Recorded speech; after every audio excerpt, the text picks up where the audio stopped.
Everyone take a seat, enjoy yourself. Easy. Okay.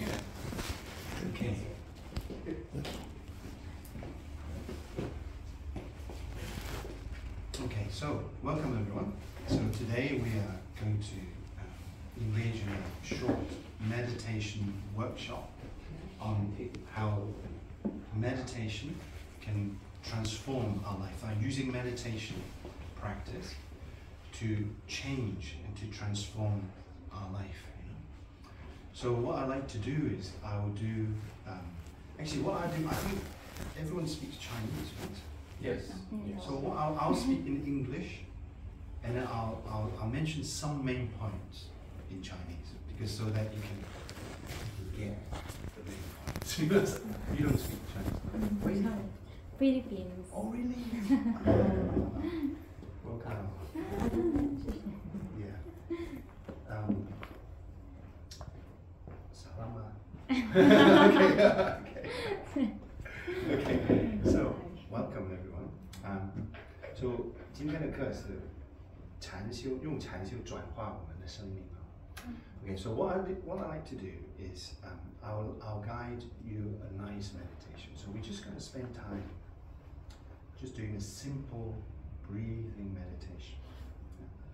So there's no rush, there's nothing to achieve. The thing with meditation is there's nothing to. It's not like you need to be like this.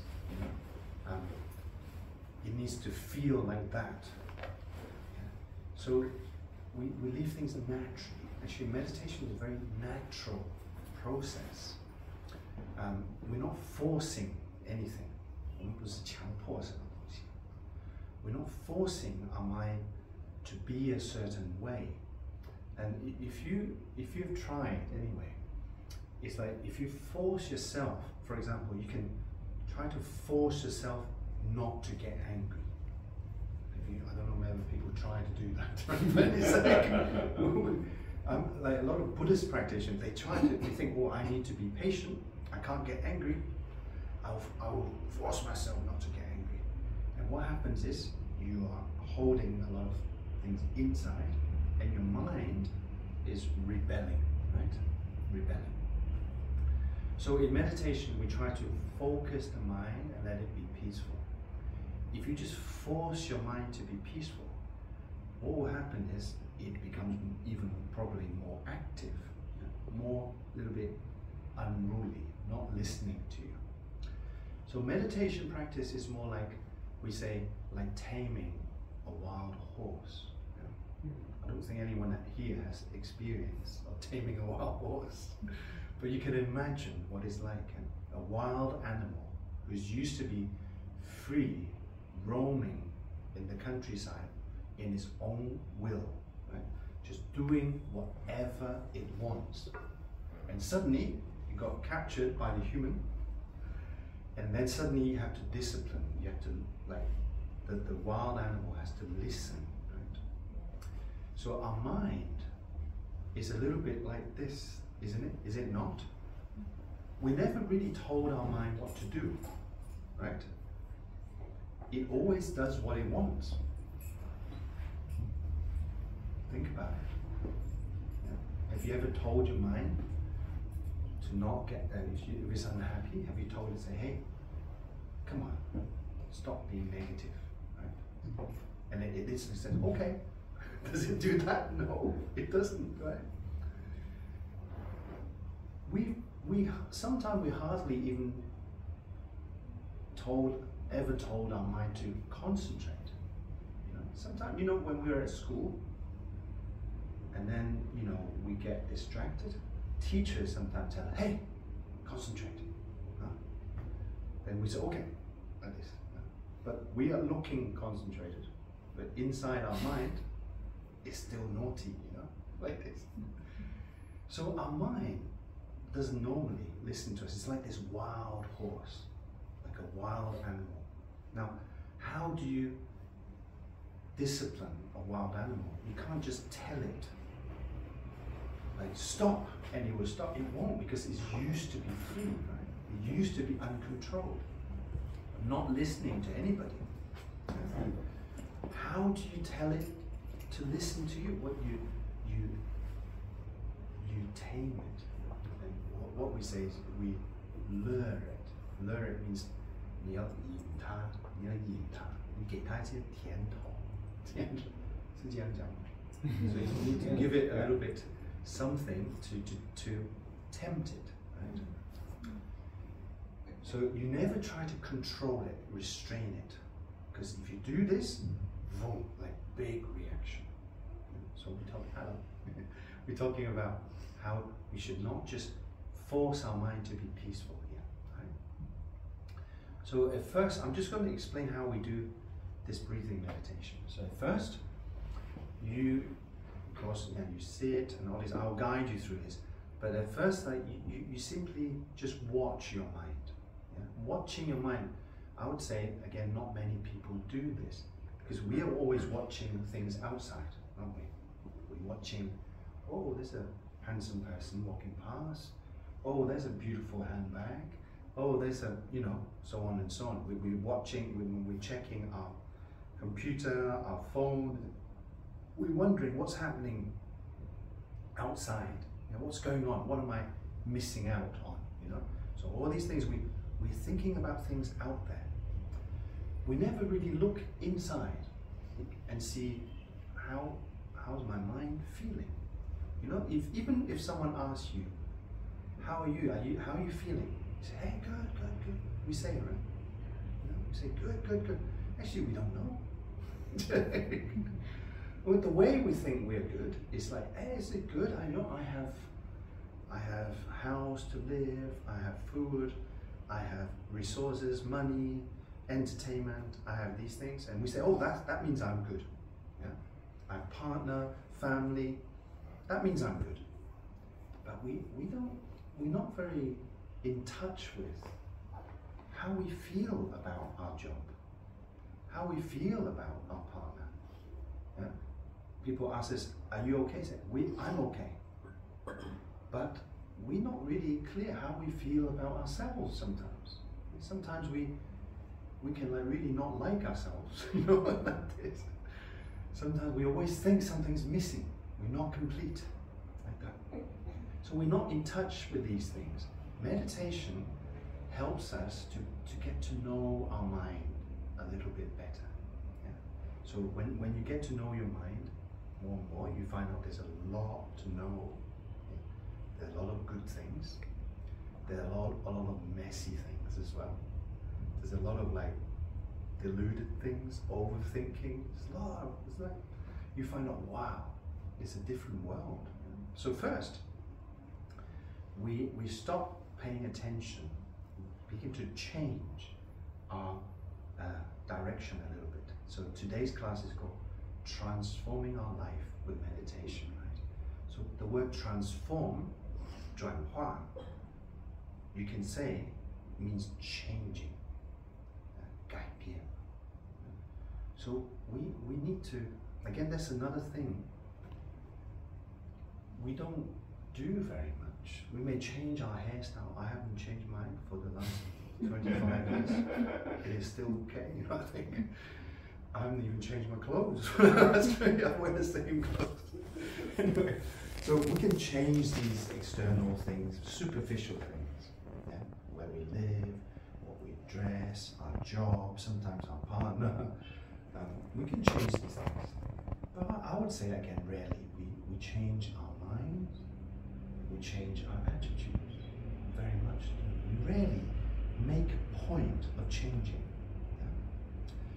So this first step is already a big change. Say, okay, I'm going to stop paying attention to just external things.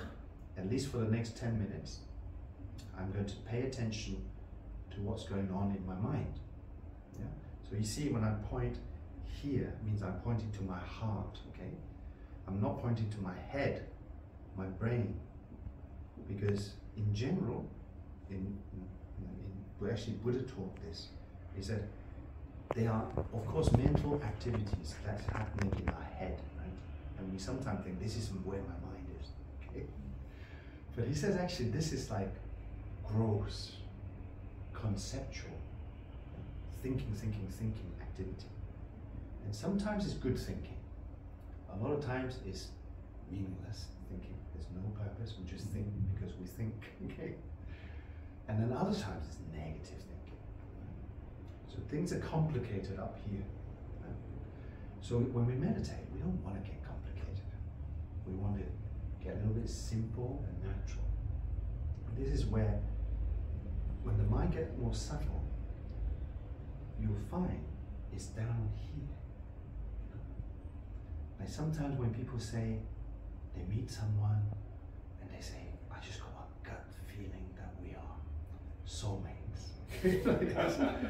So and they never point here, do they? They never point here. They'll point here because it's a little bit deeper, isn't it? And it's like a gut feeling. There's not much thinking. It means just an instinct, something like that. So it means that the mind, the different levels of mind, there's a part of mind that's still deeper, and we try to meditate, we try to concentrate a little bit more in our heart, like that, when we meditate. And again, don't need to force. You think, I can't get down there in my heart. What does it mean, getting down my heart? Meditating, well, don't worry about it, don't worry. Never worry in meditation. And generally you can say, you can't go wrong. You can't do a bad meditation. You really can't. You just need to try, be happy, and just follow the best you can. Yeah? So, first step, we stop thinking, focusing only on outside. It's already a big step. And then we begin to turn our attention inwards. Remember, our mind is a little bit like a wild horse. So it's doing its own thing. Okay? It's like almost like you can't control it right now, and you don't need to. Now, you will be in time, but you don't need to straight away. So at first, we just observe what it's doing. I might miss my mind thinking about stuff, worrying about things. You may find there's a lot of thoughts going on, a lot of ideas, forms, shapes, colors. You're listening to this and that, you're feeling this, you have an opinion on something. Whatever it's doing, don't get involved. Again, this is a little bit different to how we normally do.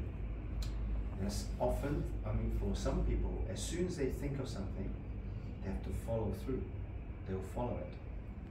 And then, in a few moments later, they think of something else. They're following that.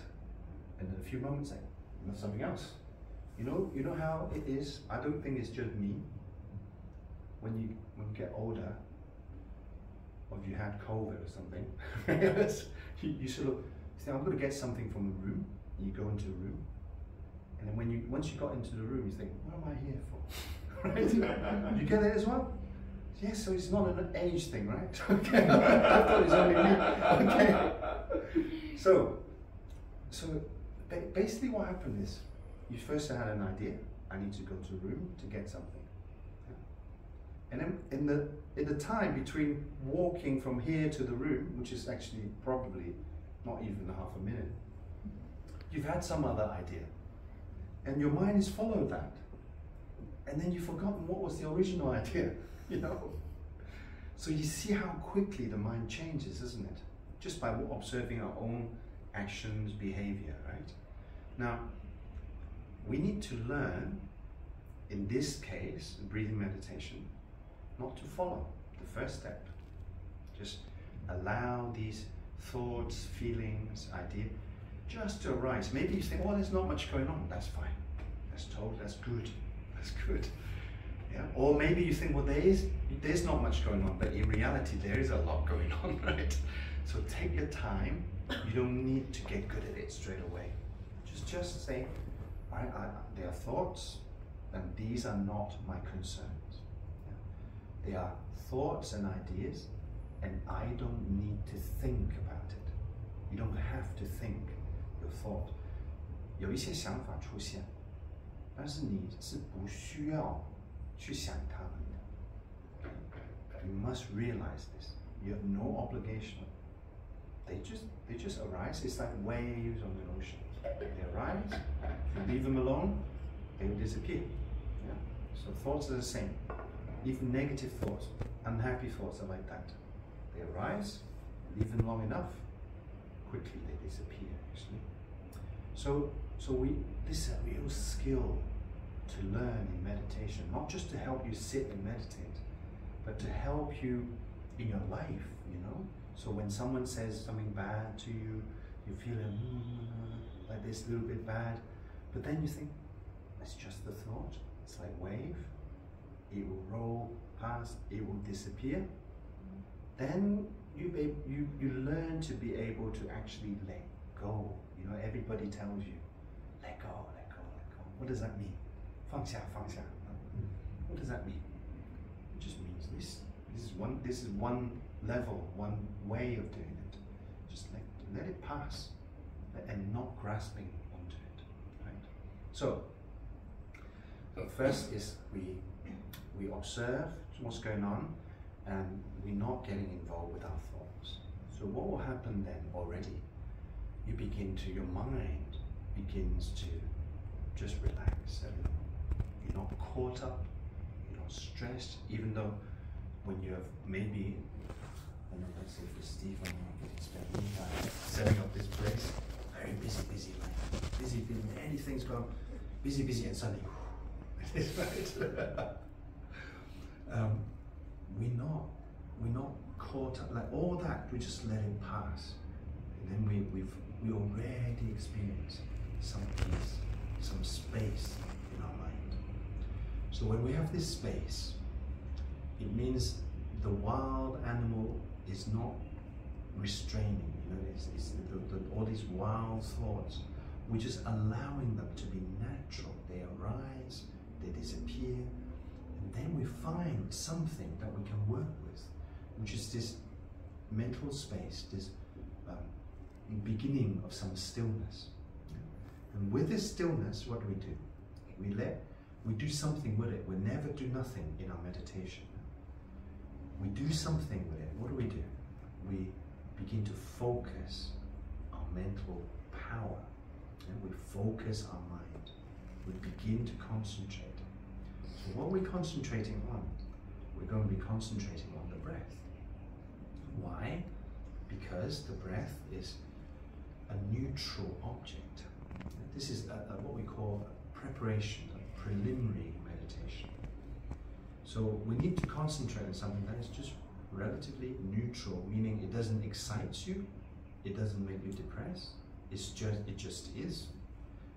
Whether you like to breathe or not, you say, maybe you think, I don't like breathing. Okay. Well, you don't have a choice, do you? Okay. If you don't like breathing, you may say, I don't like running, I don't like walking, I don't like to lift weights. You can choose not to do those things, but you can't choose not to breathe, right? Okay. So it's a neutral, whether you like it, we never think I don't like it, because this is a natural thing. So we focus on that, and it's very simple, and to be honest, it's quite boring, right? It's just like, it's just in and out, there's nothing exciting. So what we do is, we're not trying to make it interesting. We think, even because it's such a neutral object, when we concentrate on it, what we're finding is our mind becomes peaceful. And it doesn't have to be very long, very profound, very deep. The more you concentrate on the breath, the more peaceful, still, restful, relaxed it becomes. We go with it. We focus on the breath, we feel more and more peaceful, and we continue to feel more and more peaceful. And maybe we don't continue, we just stop at a certain level, a certain feeling, like a little bit of stillness, a little bit of peace. It's good enough. Don't push it. Remember, you're taming a wild horse and it's sitting still for the first time. Wow. Yeah, don't make it do anything else. Yeah, don't try to control it. Just, whoa, my mind is still. Like this. Wow, this is already very good. Like this. Don't expect too much. If you leave it alone like that, then maybe for some of you, even naturally, it start growing. This peaceful feeling start growing. And you start feeling, oh, this is nice. This is At this moment, I don't need anything. I'm happy like that. So try it, just try. Try if you can get similar kind of experience. Again, I'm not pushing you to be like this, like that, but you shouldn't push yourself. You promise? It's okay? Okay. All right. Okay, let's begin.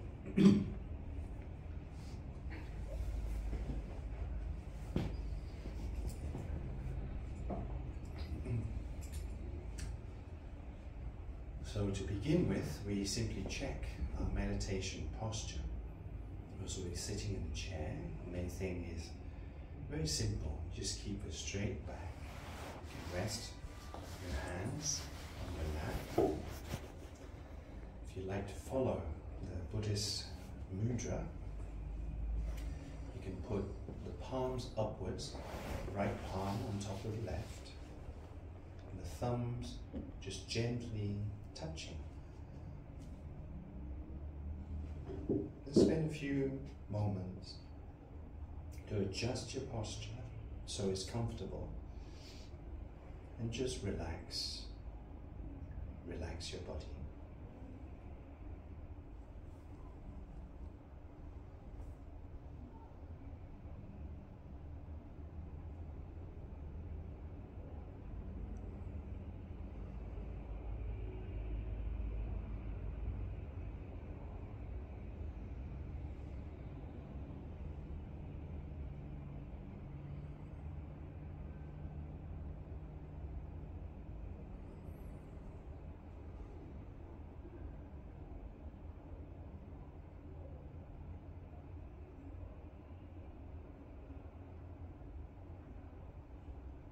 If you can, keep your eyes just very slightly open, maybe allowing a little light through, so you're not, so to maintain some level of alertness.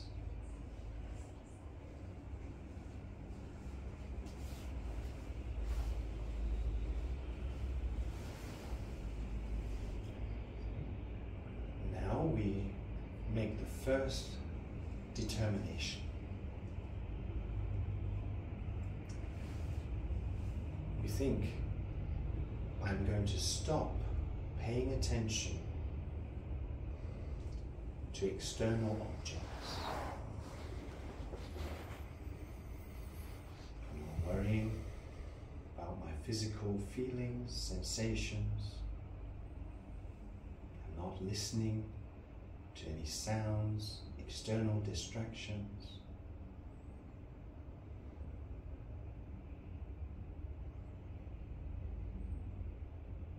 I'm going to forget about all the things that just happened and leave my plans for the future alone. Focus on the here and now.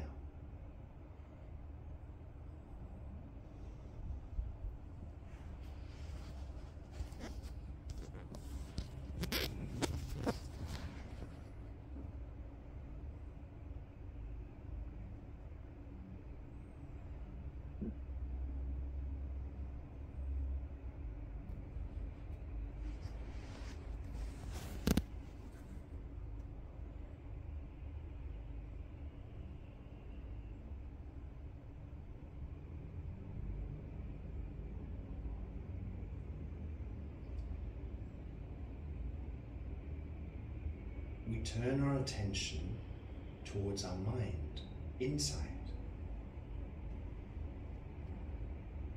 You may notice there's a constant train or stream of thoughts and feelings, even images, naturally just arising, appearing in our mind.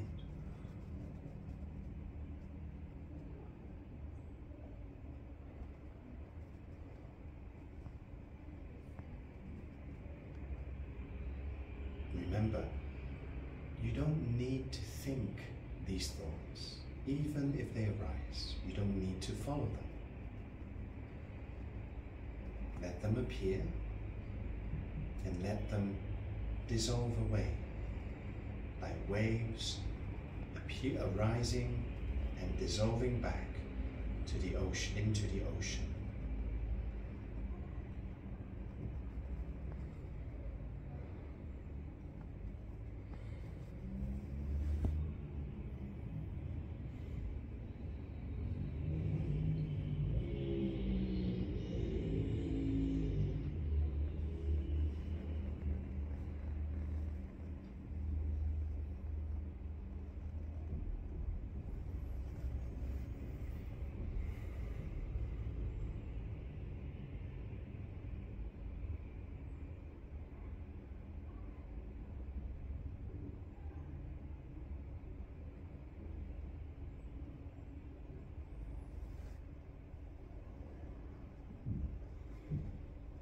Thoughts and distractions may be arising in our minds and we're not following.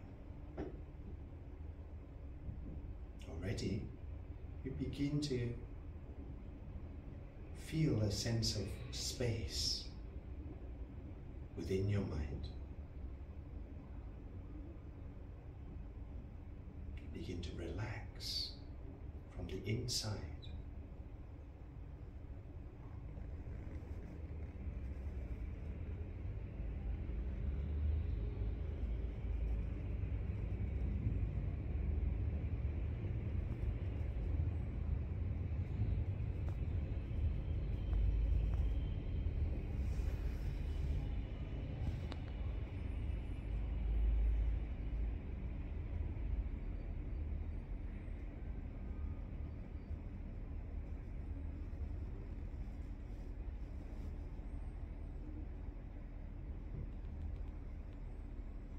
Again, we're not forcing our mind, but just gently guiding it.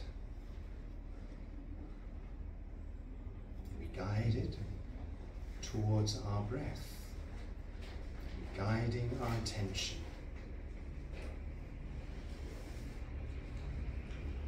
And simply become aware of the fact that you're breathing.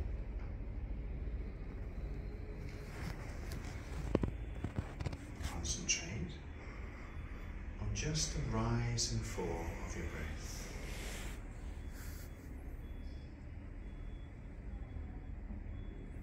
Observing the movement around the chest or the lower abdomen.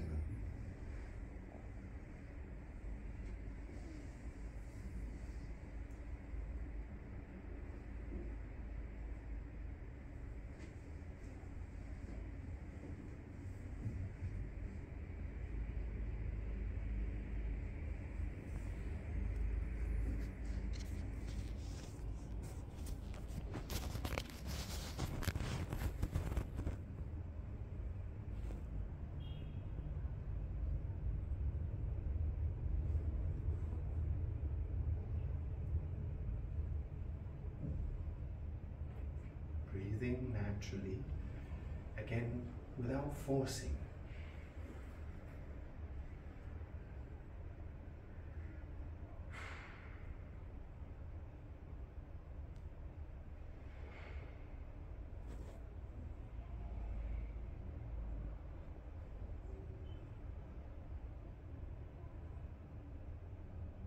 Begin to move your awareness to the point just inside your nostrils.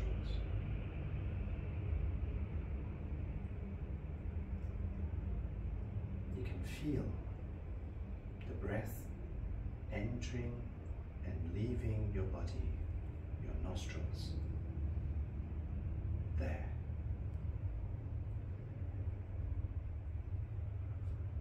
Just this subtle sensation of the breath just inside the nostrils.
once you've found this subtle feeling or sensation, your job is to focus your mind there single-pointedly. This means try to free your mind from other distracting thoughts and just remembering the breath moment by moment without forgetting.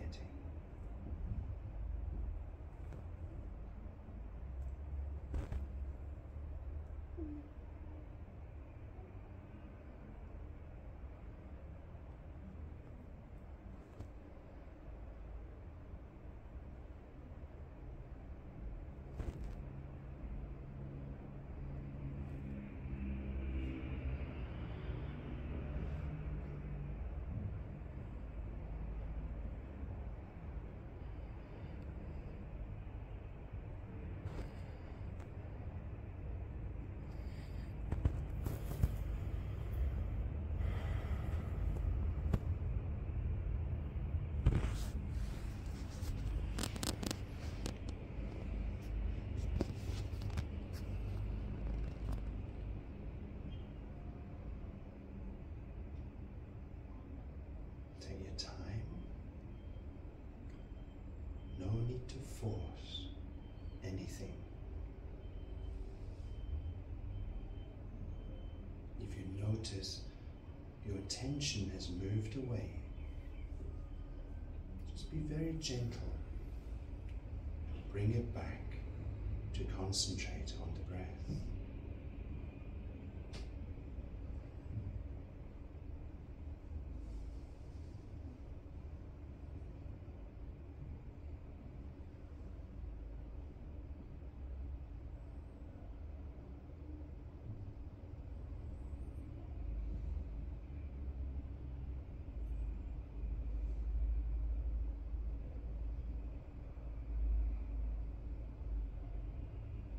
Even though the breath is a relatively simple object,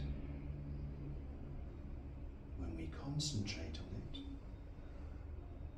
you notice the mind becomes naturally more and more calm and peaceful.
Pay attention to this feeling of inner peace at your heart.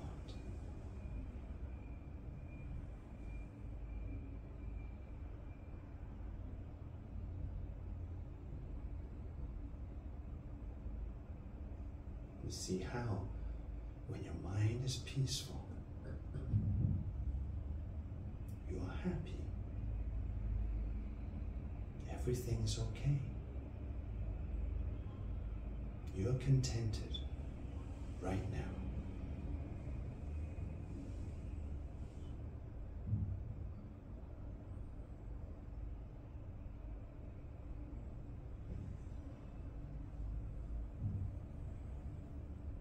Stay with this feeling of inner peace and happiness at your heart for as long as you can.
gently relax your concentration and slowly rise from meditation.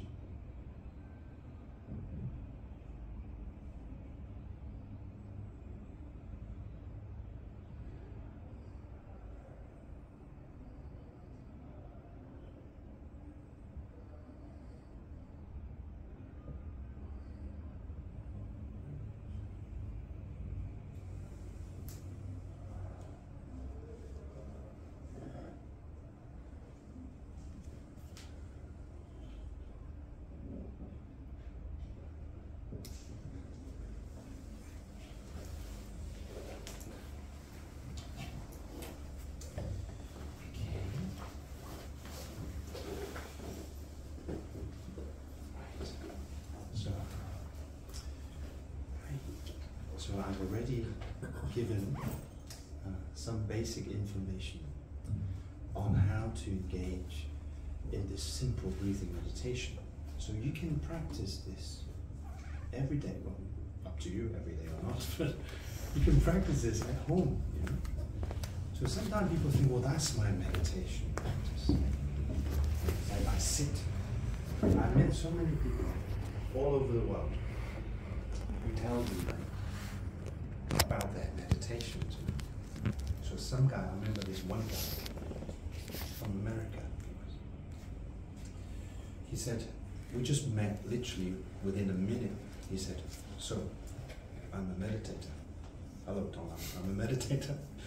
Because I am, up till now, I've meditated for 563 minutes of meditation. So he counts every day how much time he has meditated. I was quite impressed, actually, to be honest. But however, meditation is not always just about, in fact, it is not just about sitting down, how long you can sit down for, you know. Like, sometimes in Asia, so again, when people in Taiwan tell me, every day I sit for an hour. You know, they say this. Every day I sit for an hour. So that's like, I can't do that. You know? I don't have an hour to sit and do nothing, you know. So not many people can do this. Huh? Not many people, a lot of people think, I can't do meditation, I don't have time. This is wrong understanding of what meditation is. Again, I met people in other places that say, oh, you have time, you're a Buddhist monk. This is your job, not my job. This is your job to meditate. You signed up for this. You got the uniform, right? It's your job to do meditation. And they feel like, I can't do, I have to be like serious like you to do meditation. I'm just like a layman, just like a normal person.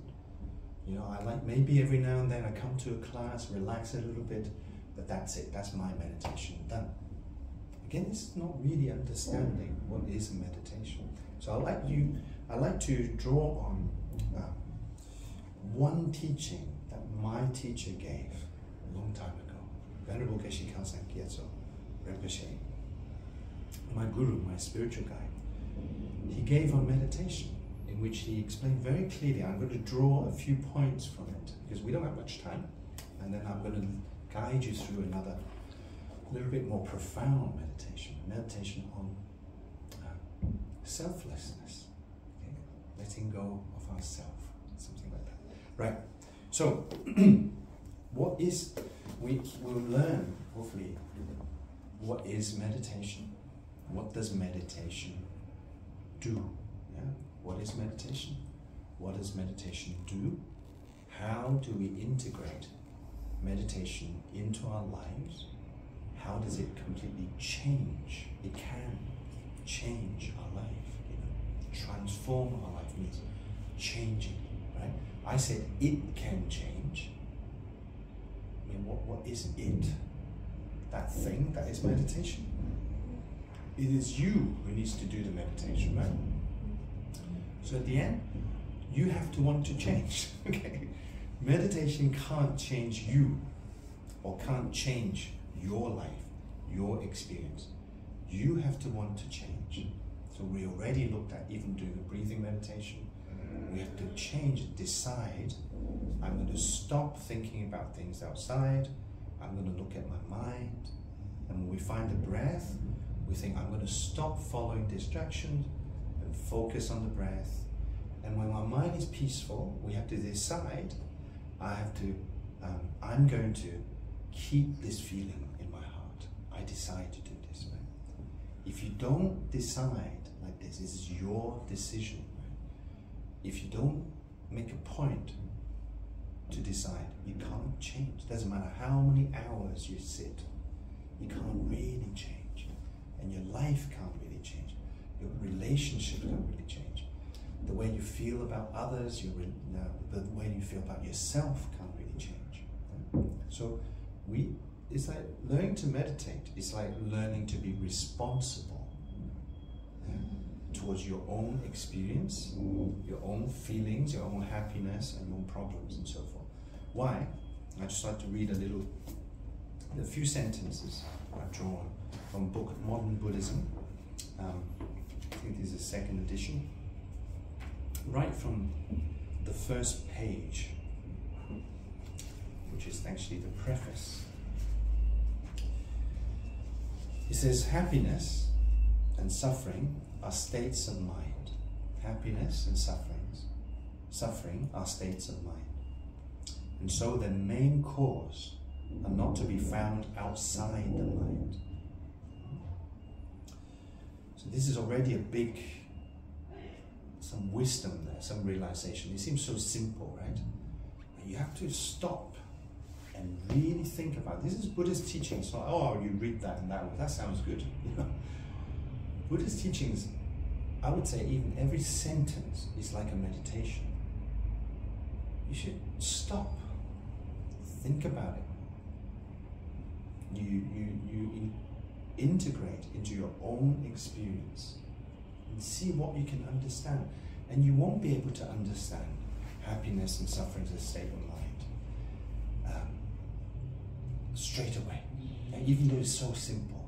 Right? Intellectually you understand. But to really know this, I would say it takes years to really know and believe this. Happiness, let's just leave suffering alone, right? Let's say happiness is a state of mind. We say, yeah, it is, yes. Okay. But then, where do we go find happiness? Like after this, what are you going to do? So I'm going to find happiness. Like where? Well, I'm going to go get something nice to eat. Isn't it? I'm going to call a few friends, it's Sunday, I'm going to go for a walk in a park, it's all happiness. So where's that then? Where do you believe that is? Well, it's like out there, isn't it? But I'm not saying you should stop doing these things, but you should do these things with whatever you do. You should recognize all these external things. They are just helping you to experience actual happiness, which is inside. Right? It is a feeling, so on.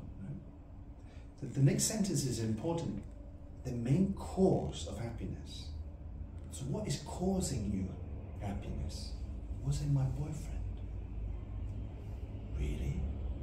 Your boyfriend is causing you happiness, so can I meet your boyfriend as well? Because I want happiness. You know? Well, no, he won't cause you happiness. I don't want him to cause you happiness.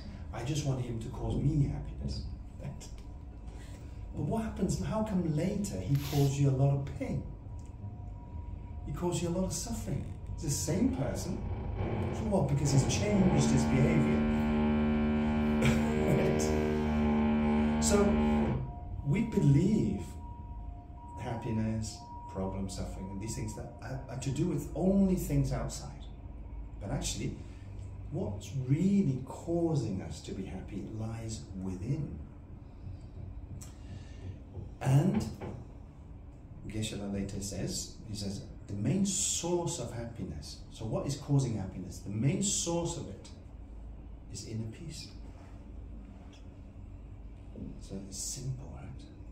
So what does that mean? It just means when your mind is peaceful, like a little bit earlier, you know, in meditation, we were happy. And you might think, what? That's it?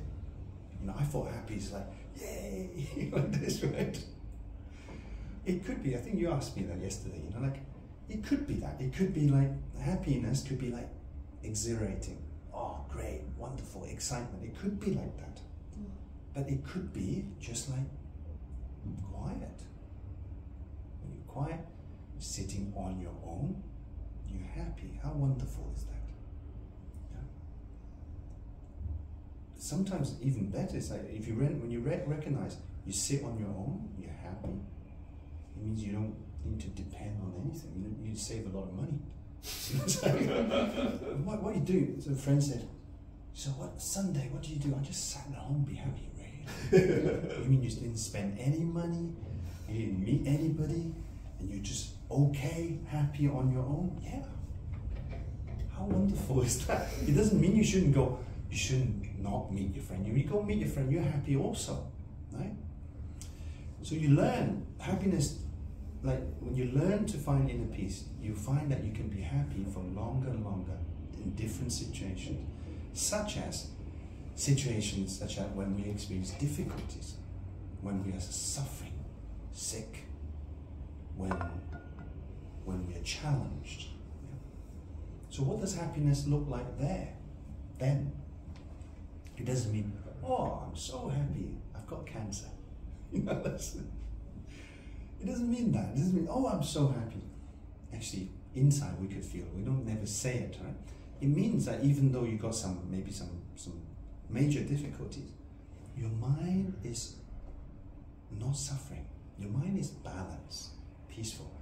Your body may be in pain, so then you have to go ask doctor to help you and all this. But the whole process, you're okay.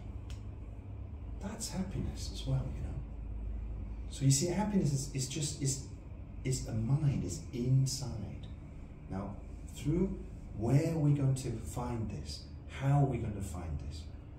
Mainly through the practice of meditation.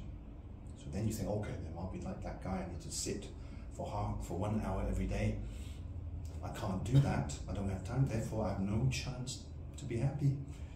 No, we need to understand the purpose of this workshop is to help you to understand practically how do we integrate this meditation practice into our life. So if you understand this, then I refer to the teaching of my teacher. Actually, that was also his teaching in a book, but this is his oral teaching. He taught this many years ago in a summer festival in England, where all the practitioner of this particular tradition of Buddhism, Kadampa Buddhism, we meet once or twice a year, and at our mother centre in Ulverston, England. So this is during a summer festival, and it's the last class he gave during that festival. He said, in this way we can understand how important is it to train in meditation, because it's a method to bring inner peace. And when we have inner peace, we're happy. And then he said, it's just the beginning of his teaching, he said, we need to encourage ourselves to meditate, right? For if we don't encourage ourselves, no one can do it for us. So, well, you know, I came here and you helped me to meditate, right? So, okay. What happens? I'm going to fly away in a couple of days. What happens then? Well, I'll wait for you next time you come. Then I can meditate again.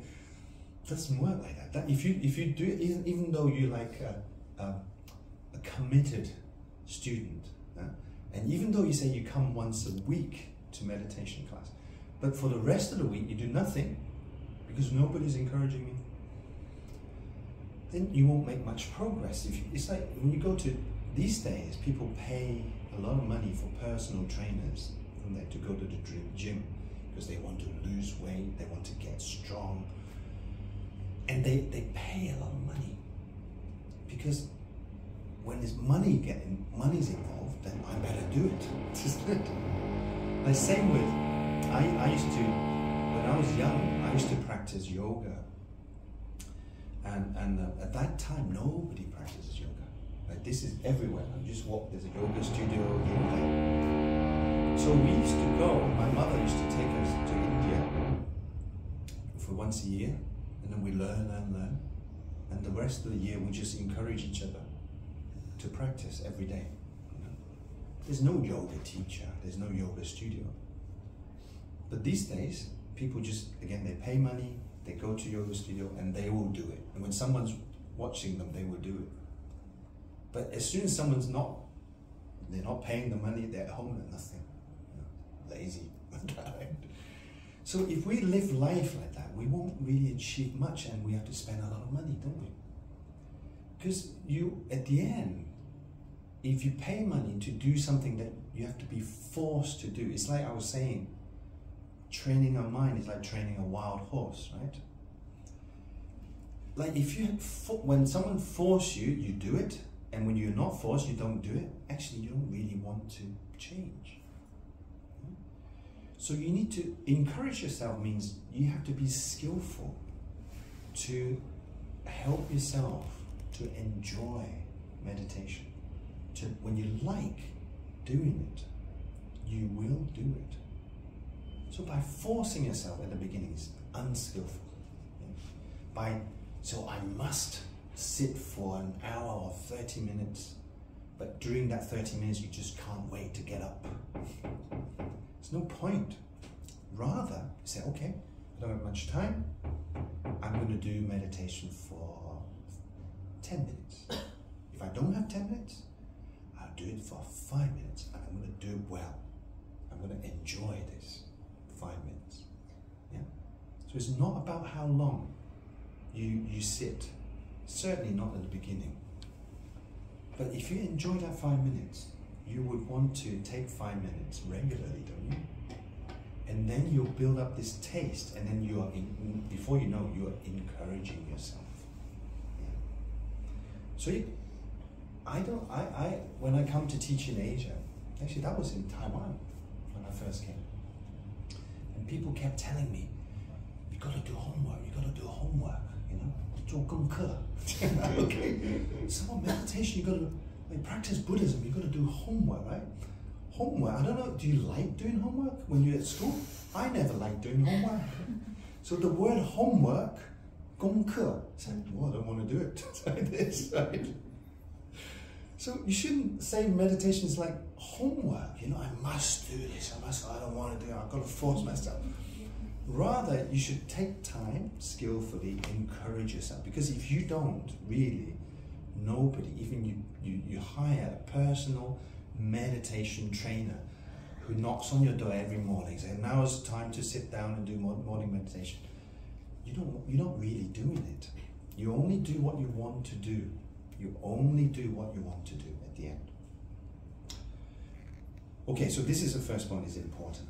And then he says, we know that many people deny the value of meditation. They deny, they say it's no good, it's no point. Because they do not understand its real meaning. Yeah? I think that's why you're here, you want to find out what's the real meaning of meditation. Meditation, right? But generally people don't really understand, they don't know.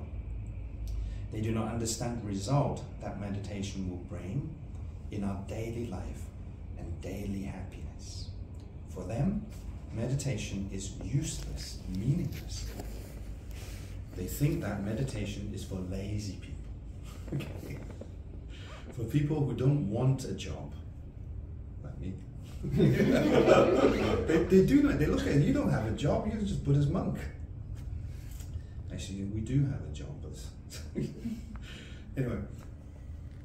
For people who don't want a job, who just want to be quiet, yeah? Because you hear about this, you know, meditators say, I can't wait to get away from the hustle and bustle of the city into the mountain cave and do retreat for a long time. I want to find holiday, free from my job, and then to meditate. It's always, it gives, sometimes people think it's about running away from things. Yeah? So yesterday, some of you came to the meditation workshop on loneliness.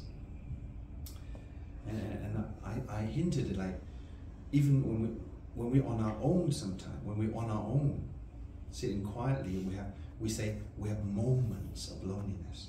And then we immediately try to escape from that by maybe this computer, you know, calling a friend, doing this and that, entertaining ourselves, because we can't bear this sort of nothing, stillness sometimes. So sometimes people, so I pick up this hobby of meditation, and I sometimes think of meditation can be like entertainment. Yeah?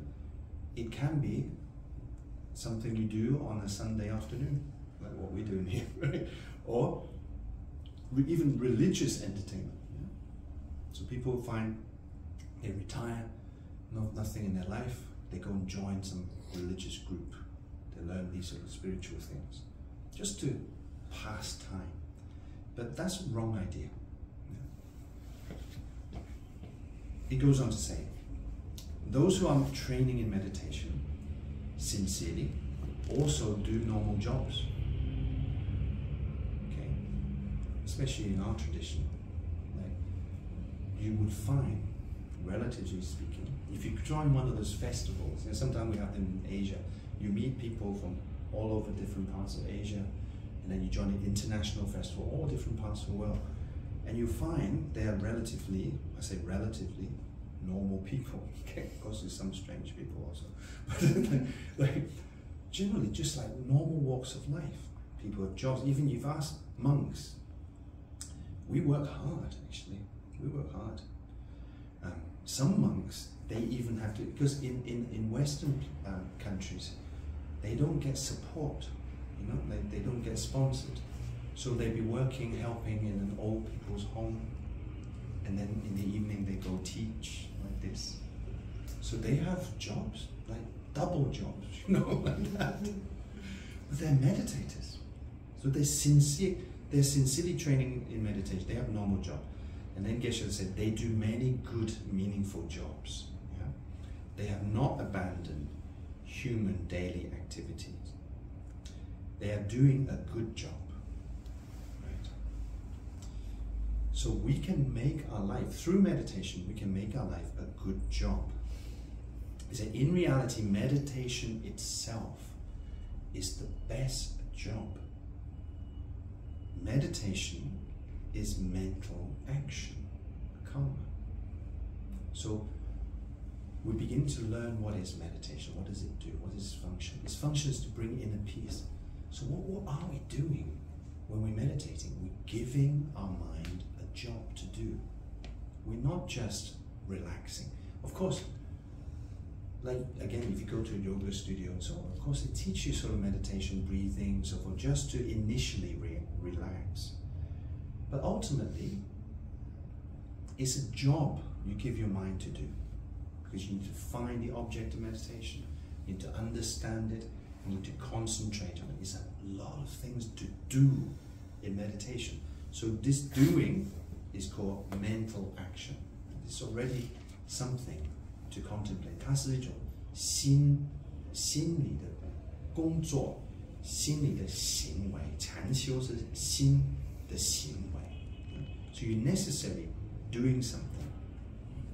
Meditation, again, this is help you to understand a little bit more. Meditation is a mind that concentrates on a virtuous object. What is a meditation? When we meditate, what are we doing? Meditation is when our mind, meditation is a mind, right? It's not some kind of exercise. Meditation is the mind itself. What is the mind doing when it's meditating? It is concentrating, holding on what we call a virtuous object.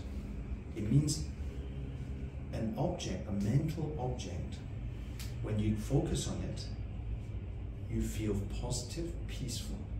It brings happiness, right? All right?